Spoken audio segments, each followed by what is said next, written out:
Udumo kuNkulunkulu kweliphezulu nokuthula emhlabeni kubantu abathokozelwa nguye. Obunsibani uyakubingelela ndlalifa izulu. Ngithi uJesu Kristu inkosi siyambonga kakhulu siyamdumisa. uNkulunkulu wethu ngixolisa ukuletha inkonzo late bengibhizi. Ngishilo izolo ngathi hey yazi nina ngiyaqala irecord ukufaka abantu abawu111 ethe go 111. Ilokhu ngivuke kahle lokhu ngiqala izolo ngoba kufuneka ngibasave emafonini amabili ngiphinde ngibabhale la engibuka khona uma sengibafaka ngoba usumfaka efonini uvela ahlangane nabanye ngeke usamthola. So kufanele ngiqale ngimkhiphele ephepheni lami ngine writing pad engibhala kuyona ngimkhiphe khona bese ngimsave emafonini amabili. Mapha amafoni ile yokungenisa abantu nale yokubhuka ngoba wafuna ukutshelana useve kweyodwa kudlulele kwenye. So manje kufanele mase ebhuka ngikwazi ukumbona. Ngalo ngithi ubani manje wena obhukayo? Uma letha umuntu kufanele ngikwazi ukumbona. Ngathi ubani wena oletha umuntu? So kuyangiphoqa funa ngibasave emafonini amabili bese ngiyababhala ku-writing pad. So kusho ukuthi ukusave umuntu oyedwa it takes about 5 minutes plus minus 5 minutes ukusave nje umuntu oyedwa. Ngasho-ke ngathi ukubuyisa umuntu kwesibili kumsebenzi omuntu ungakazi ubone kudlula ukungenisa umuntu. Kwakufanele ngiqale ngimcheck-e ngimbone ukuthi akekho yini ngoba khona abantu abaletha abantu kanti umuntu ukhona egroupini unenkinga yena efonini yakhe ufanele ayoxazulula ne-service provider. Athi ngicela ukungenisa lo muntu inkonzo asayitholi ngithi ngiyambheka ngimthola ukuthi ukhona. Simple ke lokho. Thola ukuthi omunye usevwe ngokunye. Inamba iyafana useve sofuna ngibuza ngithi kusewuye lo nani ngoba laqhamuka umsebenzi ongakazi ubone ukubuyisa umuntu. Ngiyafisa ukuthi nikwazi lokho. Angithi abantu abangabuyiswa kodwa kuwumsebenzi ukubuyisa umuntu. Ayike ngibafakile abantu aba111 iproblem iyodwa bakhona aba-invitewe isystem yanqaba ukubafaka. Ngisazonitshela ke nina abanikazi bawo yikho izonke izinto ezilisikhathi mawufaka umuntu. Omunye akangeni kuthiwa invite mase uminvitile amunye akazi kwa invite uthini leyo. So ufuna ngitshele bani omngenisile ukuthi ukhuluma nalo muntu wakho umtshela ukuthi kune invite engithumelile ayibheke kulezi number zami zonke leyo invite. Why zonke na? Problem engibe nayo ngesikhathi ngenza abantu ebusuku bavele bayivala inamba yami. Le 083 isuspendiwe nje. Akufanele umthetho ngenza ama messages ngayisuspend i083. So ke ngase sengisebenzisa ke u063 nalena u060 3241841. So ke ngasebenza ke ngazo kwathola khona sebevaleleke ngale kuboze bevuleke ngesikhathi esifana u24 hours abakayivuli namanje u083. Ngiyadabuka ukuthi zonke izinto zenezi ku083 angikwazi ukuzenza lutho njengamanje. Kanti njengoba sesiqala inkonzo zabasha kusasa ayavalwa onke ama messages ngaphandle kokuletha abantu. Nakho kuletha abantu kuzoqoza uma sekuqala inkonzo ngoba isikhathi angizoba naso. Kodwa ngenzela ukuthi leso sikhashana engisitholayo kube khona abantu engibafakayo. Inkonzo into edathi iphuzu kuyithola namhlanje. Bengifuna lo 111 uyithola inkonzo yanamhlanje. So bengifuna ukuthi ngiyenze inkonzo sengiqedile ngabo bayithole inkonzo. So ke namhlanje olesine siyagcina ukuthumela ukubhuka ukwenza noma yini kuphela into esiyenzayo ukungenisa abantu. Ngiceleke nokuthi abefundisi bami ama report ngiwacela ngomsombuluko. Isizathu salokho esokuthi ngesonto ngizobe ngisazama ukuphusha abantu abasalayo ngoba ngeke ngikwazi ukubaqeda. Kusasa ngizama ukubaphusha sebebaningi bese kuthi kube inkonzo ntambama ngibuye ngikhathele ngomgqibelo ngiyavuka ekseni inkonzo ngibuya late ngesonto ngiyavuka inkonzo. So kusho ukuthi ntambama ke ngesonto mangilithola ithuba ngingakhathele sengobe ngifaka labantu abalokhu bengenake abadinga ukufakwa egroupini. So all other messages ngiwacela ekuseni ngomsombuluko. Oh manake ngiwadedele. Mhla ka-16 sinenkonzo yogogo nomkhulu naye iyalungiselelwa ukuthi kuyafana nje. Ngawo umsombuluko angizo-attend WhatsApp. Kufuna ngilungiselela inkonzo yogogo nomkhulu ngoba njengamanje bengibhizi nale angiyazi ngisho itheme inkonzo yogogo nomkhulu. Angakayiqeli uNkulunkulu itheme yakhona, angakayilungisa inkonzo yakhona. Futhi ngomsombuluko ngizobe ngibhizi. Ngiyadabuka-ke bakithi, ngiyadabuka.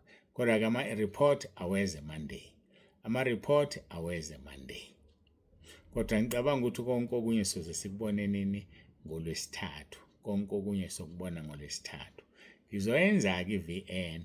Bebekhona-ke abangalaleli bezoqhubeka bakwenze. Sizokubona konke okunye ngoLwesithathu. Futhi sizothumela ngoLwesithathu. Ngoba ngoLwesibili ngixakekile inkonzo yogogo nomkhulu. Basendaweni nabanye abakwazi ukufika beqhamuka kude nabasemabhrentshi emanikwazi ukubaletha. Kodwa inkinga isekuthenini kufanele sazi in time ngoba phela sesiba-prepare sibenzele ukudla. Awukwazi ukusitshela namhlanje ukuthi kusasa ngiletha ogogo abawu-5. Sithenga nini senze njani? Yayibona lonto. Hayike angibonge bengini-update nje.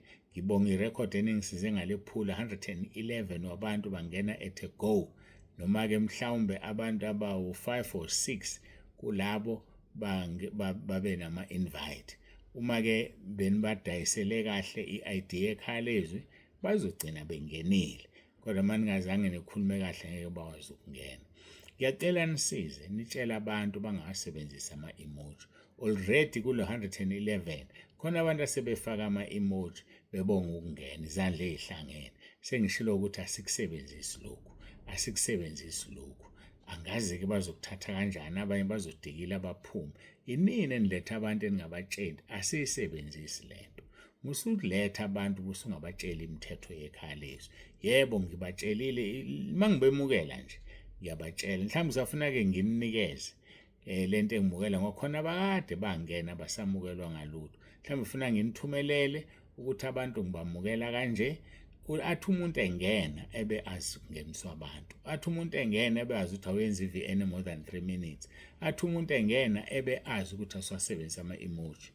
Ilezo zinto ezintathu ezihamba phambili. Angibongeke kakhulu ngingachithi isikhathi kufanele siye enkonzweni. Ngiyabonga kakhulu. Qhubekani nibalethe kodwa thina abanye singalethi umuntu esingenzi lutho siyacela kungangeni imessage ke kusukela kusasa ekseni. Ikusasa ekseni isikhathi sini 12 ebusuku. 12 ebusuku asisathumeli lutho. uNkulunkulu anibusise siyabonga. Jesu Kristu inkosi. uJesu Kristu inkosi masithandaze.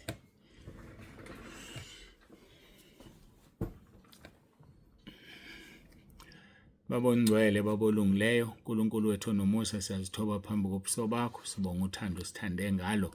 Akekho ufana nawe Nkosi, akekho njengawe. Iba kanye nathi-ke kule nkonzo uqhubeke nokukhuluma nathi uzambule. Siyabonga kakhulu ngalezi nkonzo ezidlulile.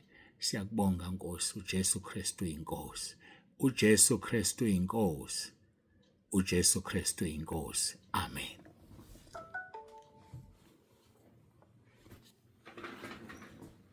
Eke masiqhubeke.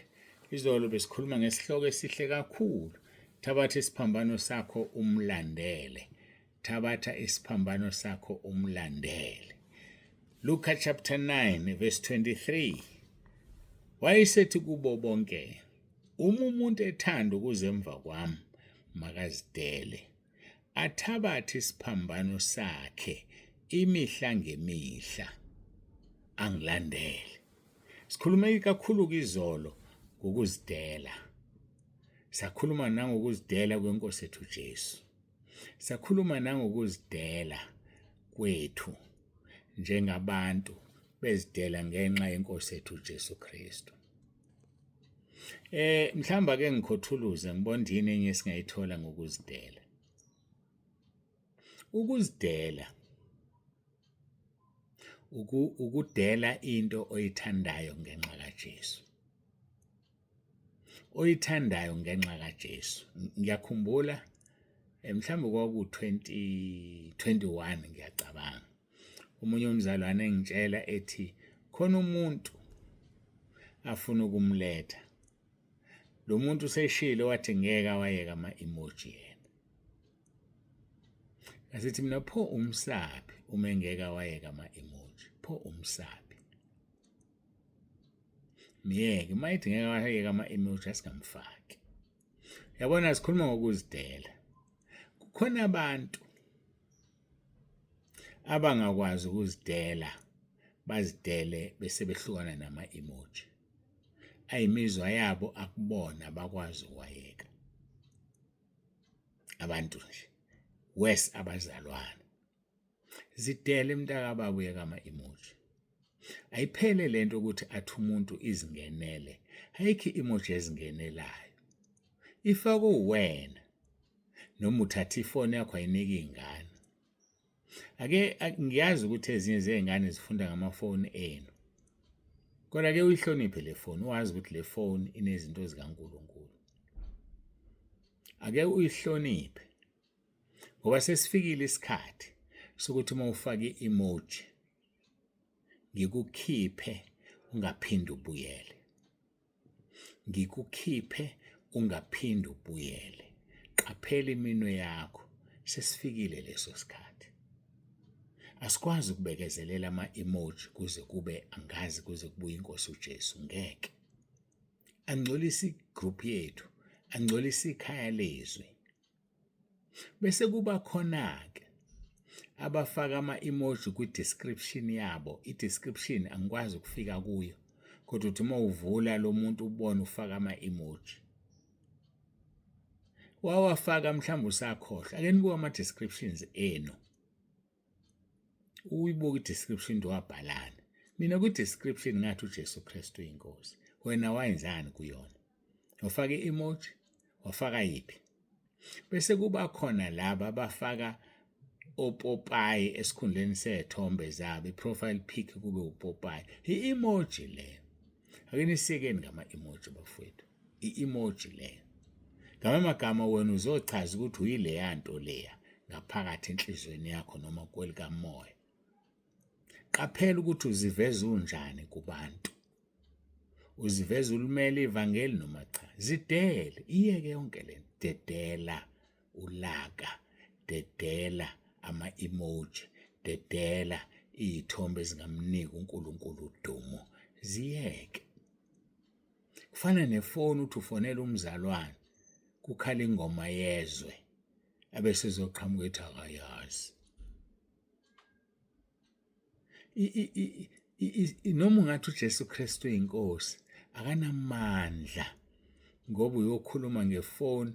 Lo muntu usejayivile, lo muntu idimoni lakhe selijabulile lizwa le ngoma emnandi ekhala kuwena.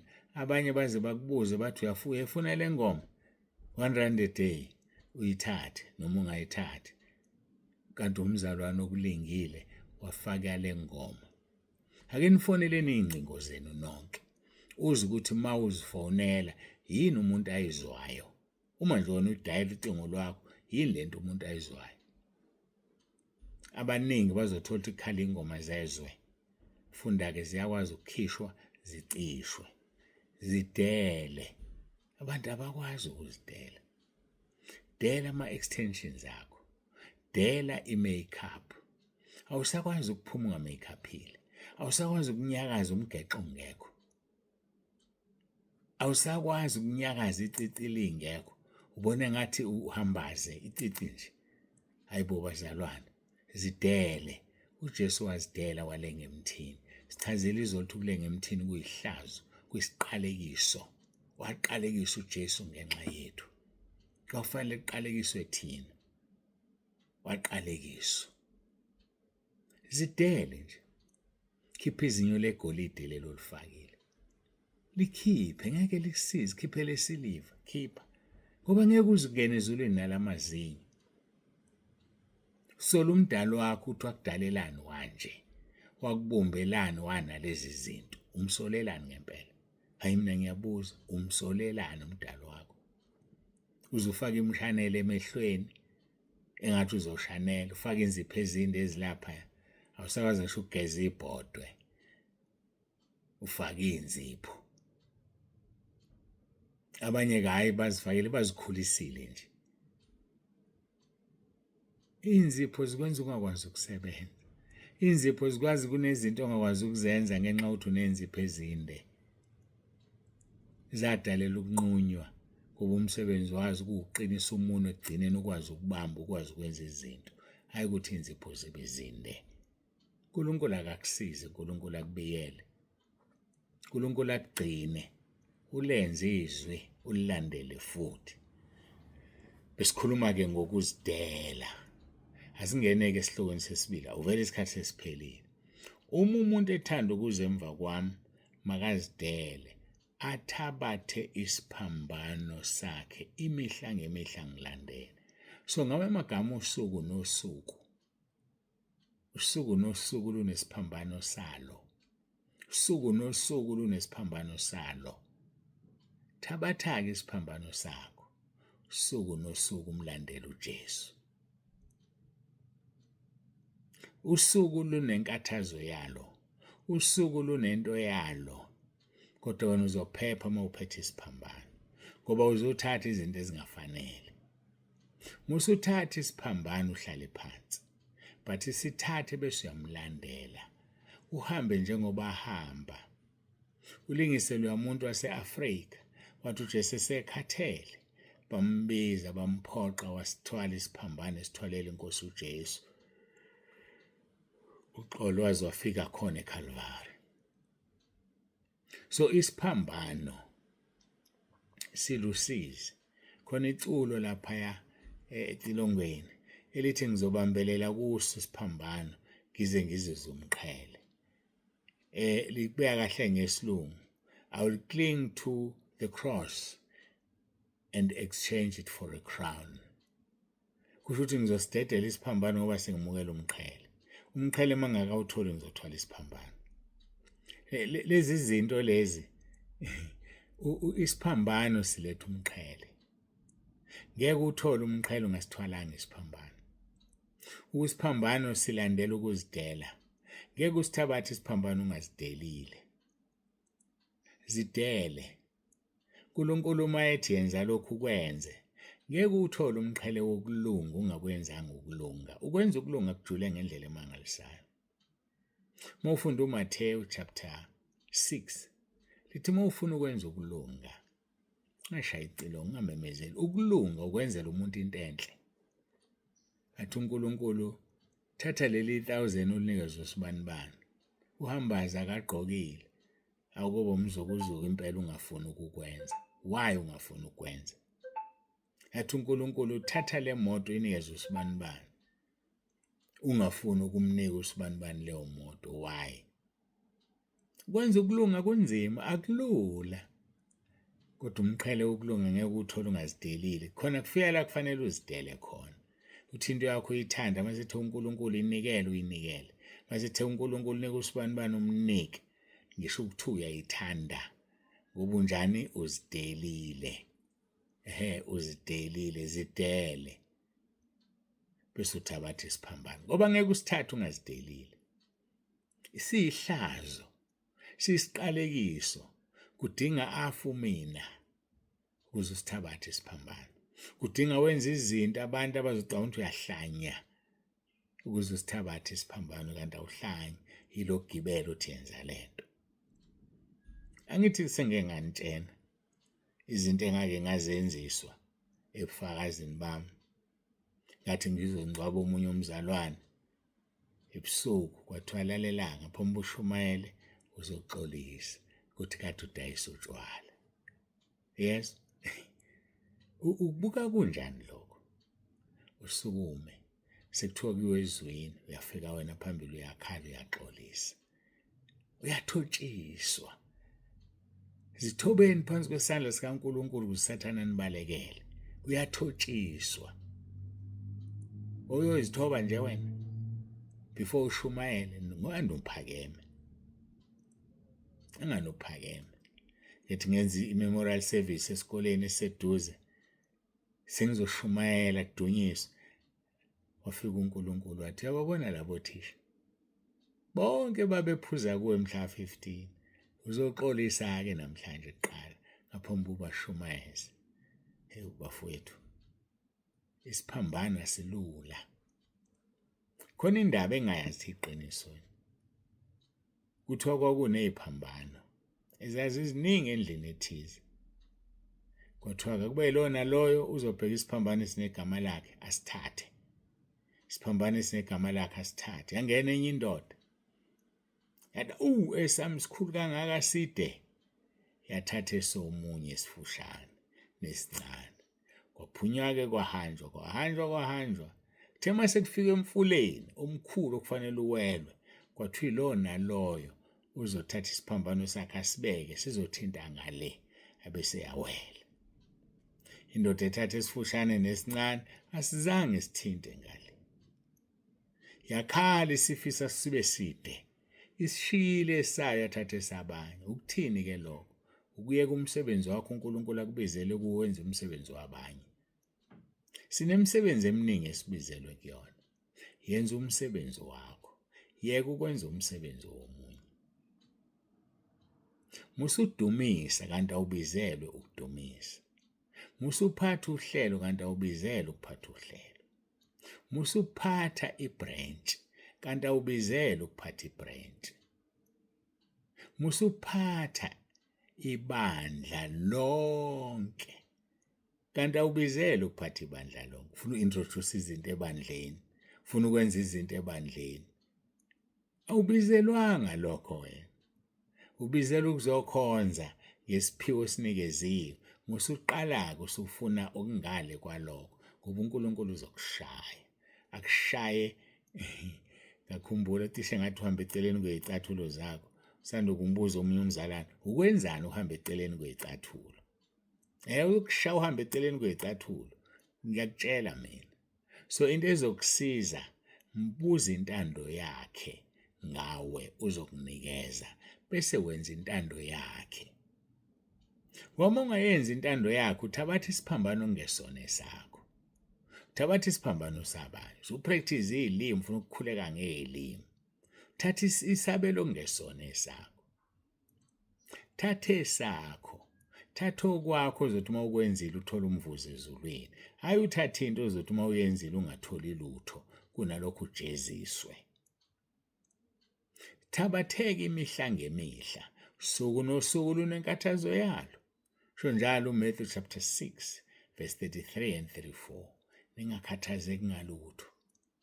Nkathazo yosuku yanele lona. So kusho ukuthi isiphambano usuku nosuku lunesiphambano salo. Obekwehlela izolo kungenzeka kungakwehleli namhlanje. So musuthatha isiphambano ubusithatha izolo.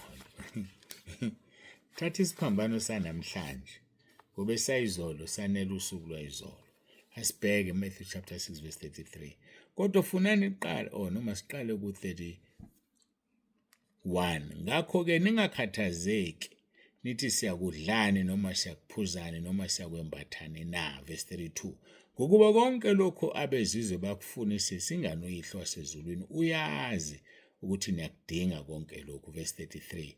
Kodwa funani kuqala umbuso kaNkulunkulu nokulunga kwakhe khona konke lokhu kuyakwenezelwa nina. Verse 34. Ningakhathazeki ngengomuso ngokuba ingomuso iyakukhathalela okwayo. Inkathazo yosuku yanele lona. Isiphambano sosuku singesosuku. Vuka ekuseni uthathe isiphambano.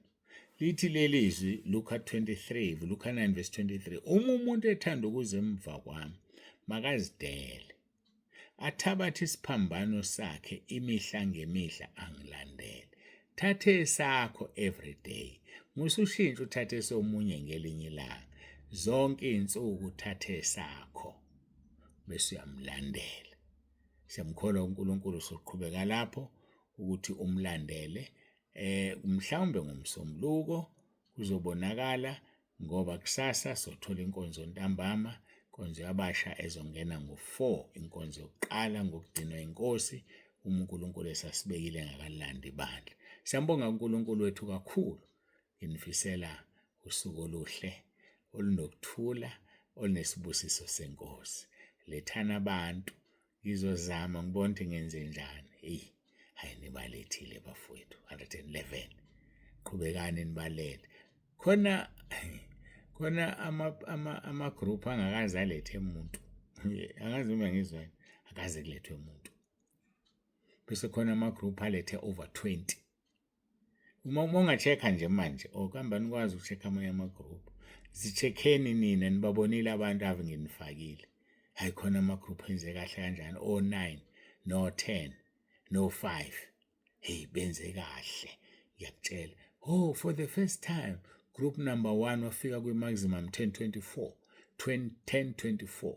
Ngase ngiyabathatha Nkosi yami ngithi ngizoqala ngakho ngixoleleni group 1 ngase ngiyobafaka ku group 11 ngoba group 11 vele uyashona. Qhubekani nibalethe senigcwele. Kodwa ke njalo before ngibase kwenye indawo ngizogcwalisana ukuze nihlaleni u1024 bese ngizobafaka ku group number 1. Ngakho ke ngiyacela ukuthi ningibekezelele akukho engizokwenza njalo ngizobafaka ku group number 11 okodwa bakithi. Kuka ngizobafaka ku group number 11 abantu baka group 1 but before ngimusho group 11 ngizokwenza igroup igcwale kuqala. Nina abanye nisasele kodwa abanye basondelile ngajabula. Siyambonga uNkulunkulu anibusise. Lethana abantu ukuze inqoba yakho yezono isitshekelwe. Masiguqe isithandaze simbonga uNkulunkulu wethu uJesu Kristu inkosi.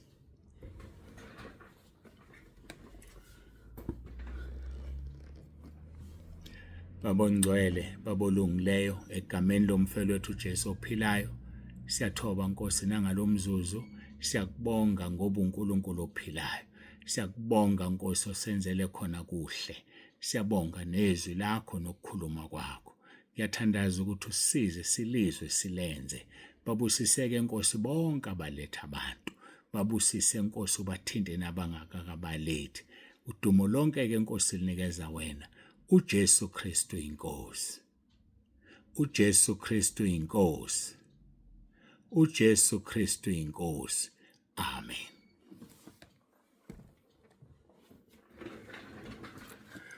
Babunsibande usiyavalelisa. Ngiyabonga kakhulu bafowethu. Ngiyabonga ngani zakwethu.